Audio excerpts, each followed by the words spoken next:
Seja muito bem-vindo a mais um episódio de Heróis da Fé.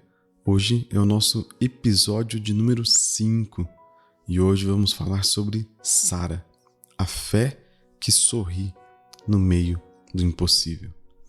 Hebreus capítulo 11, verso 11 diz assim: Pela fé, também a própria Sara recebeu poder para conceber um filho, mesmo fora da idade, porque considerou fiel aquele que lhe havia feito a promessa. Há um tipo de promessa que nasce quando tudo já passou do tempo certo. Quando o calendário grita tarde demais. Quando o corpo, as circunstâncias e a lógica concordam entre si e dizem: acabou. É aí que Sara entra. E é por isso que ela é tão necessária para a nossa geração. Porque a fé de Sara não é fé de quem está no auge, é fé de quem aprendeu a olhar para Deus quando a própria vida parecia ter fechado as portas. Quem foi Sara? E por que a história dela é tão humana? Sara, primeiro foi chamada de Sarai, viveu uma vida marcada por deslocamentos. Ela não aparece como a mulher do palácio, ela aparece como a mulher da tenda. Ela saiu de sua terra com Abraão, que está lá em Gênesis 12, caminhou por lugares desconhecidos, enfrentou inseguranças, ameaças, fome, mudanças, riscos e carregou um peso silencioso, que naquela cultura era considerado vergonha. Ela era estéril. Em Gênesis 11:30 diz: Sarai era estéril, não tinha filhos. Isso não é um detalhe, é o cenário. Porque o que Deus promete depois é exatamente o que a vida dela proibia: uma descendência, uma história, uma nação. Deus faz grandes promessas e muitas vezes Ele as cumpre em processos longos. E aqui está uma verdade que confronta. O atraso da promessa é um ambiente onde a fé é purificada. Sara não lidou apenas com espera. Ela lidou com um tipo de espera que mexe com identidade, com autoestima, com esperança. E como acontece com qualquer ser humano real, houve um momento em que ela tentou resolver do seu jeito. O episódio de Agar, em Gênesis 16, mostra algo que muita gente vive hoje. Quando a promessa demora, a alma fica cansada. E a gente confunde agir com apressar. Atalho nunca é só um caminho rápido, é um caminho que cobra juros depois. A Bíblia não romantiza Sara. Ela mostra uma mulher vivendo o conflito entre promessa e dor, entre fé e ansiedade. E isso torna tudo mais poderoso, porque a fé bíblica não é história de gente perfeita, é história de gente que volta para Deus. O riso de Sara, do ceticismo à alegria. Um dos momentos mais fortes da vida de Sara acontece quando Deus aparece e reafirma a promessa. Em Gênesis 18, versos 12 ao 14, Sara ri. Não é um riso de piada, é um riso de quem pensa: isso não faz sentido para a minha realidade. E então Deus faz uma pergunta que atravessa séculos: existe alguma coisa impossível para o Senhor? Gênesis 18:14. Essa frase é um divisor de águas. Porque Deus não está apenas falando de gravidez. Ele está confrontando a lente com que Sara interpretava a vida. Sara estava olhando para o próprio corpo. Deus estava chamando Sara a olhar para o caráter dele. E então acontece algo lindo. O riso dela muda de natureza. Gênesis 21:6 diz: Deus me encheu de riso, e todos os que souberem disso rirão comigo. Antes, riso de incredulidade. Depois, riso de testemunho. Isso é maturidade espiritual, quando Deus transforma o riso que nasceu da dor em riso que nasce da fidelidade dele.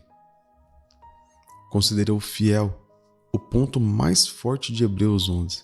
Hebreus 11:11 não diz que Sara se considerou forte, diz que ela considerou fiel aquele que prometeu. E isso muda tudo, porque fé não é você se convencer de que dá conta. Fé é você se convencer de que Deus é confiável. Sara aprendeu algo que muita gente hoje precisa aprender. Deus não depende do seu prazo. Deus não perde o controle quando as coisas parecem impossíveis. Deus não fica limitado pelo que a natureza diz que é definitivo. A fé de Sara não ignorou o impossível. Ela apenas decidiu que o impossível não é maior que Deus. Como usar a fé de Sara nos dias de hoje, sem espiritualizar demais? A fé de Sara fala diretamente com quem está esperando algo há muito tempo, uma porta, um emprego, uma resposta, uma cura, uma restauração. Ela fala com quem carrega frustrações antigas. Ela fala diretamente com quem já tentou atalhos.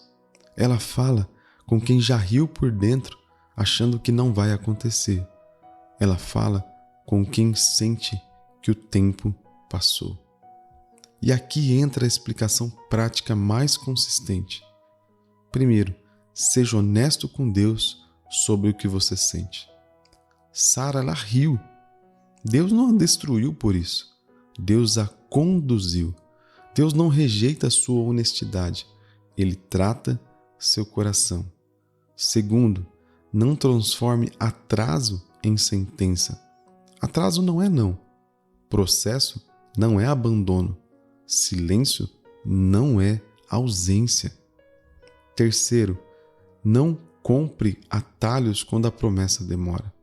Atalho pode parecer solução, mas muitas vezes vira fonte de feridas prolongadas.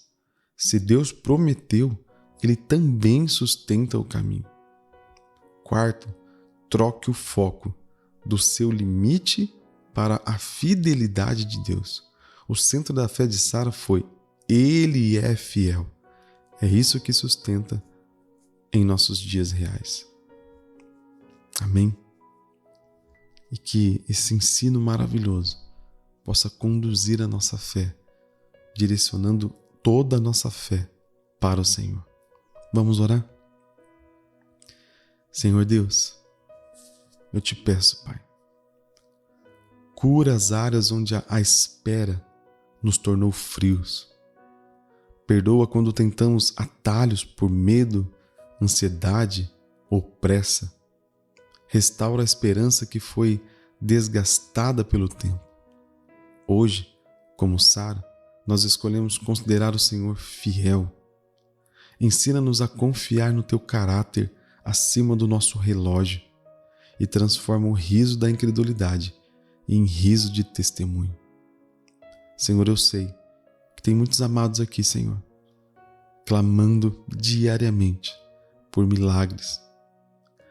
Senhor, clamando diariamente por cura, clamando diariamente, Senhor, a Pai, pelo teu toque, pela tua ministração, Senhor, a Pai, pelo impossível que precisa acontecer. E sabemos, a Pai, que não é no nosso tempo, mas nos ensina, Senhor, a caminhar durante esse tempo. Nos dê forças, nos dê sabedoria, nos dê, Senhor, a Pai, alegria, conforte nossos corações e que possamos crer totalmente em Ti, Jesus. Que tudo aquilo que por algum motivo nos transforma em incrédulos ou que já não acreditam mais naquilo que precisa acontecer, que tudo isso, ó Pai, rua de nosso coração e que possa haver em nós, ó Pai, um novo sentimento. Restaura a nossa fé e que sejamos, ó Pai, direcionados pela fé bíblica. Nos ensina, Senhor, a caminhar juntos, em nome de Jesus. Em nome de Jesus, Pai. Hoje foi Sara. Fé que aprende a confiar quando tudo parece tarde demais. Amanhã a série continua com um homem que fez uma escolha que muita gente evita. Moisés a fé que escolhe perder agora para ganhar na eternidade. Comente: eu considero Deus fiel. Eu volto amanhã, porque essa jornada está formando fé de verdade em nossos corações. Deus abençoe.